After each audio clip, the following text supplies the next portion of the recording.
为了促销台南在地小农所卖相关农特产品，会长往来各乡关庙联合新化甲两家3区共同来行销，邀请所有好朋友来产地食上市、食当贵。会长市长委托甲这位议员马龙到场，为台南今年的往来好顺季来开幕。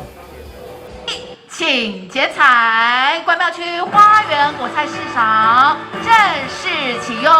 掌声鼓励一下，谢谢。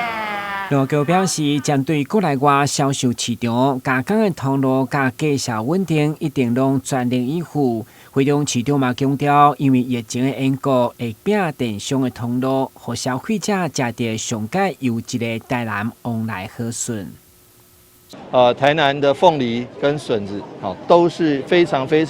享誉全国的农产品。那刚好他们的这个生产季节又在差不多，所以我们把凤梨跟好笋结合在一起。你要说拍点出好笋，但是我们喝点嘛被出好笋，尤其在关庙龙旗新化的地方我们地灵人杰可以生产出非常质优的产品。那但是呢，就怕来自全国的优质消费者还不够了解，所以我们特别举办凤梨好笋节，能让来自北中南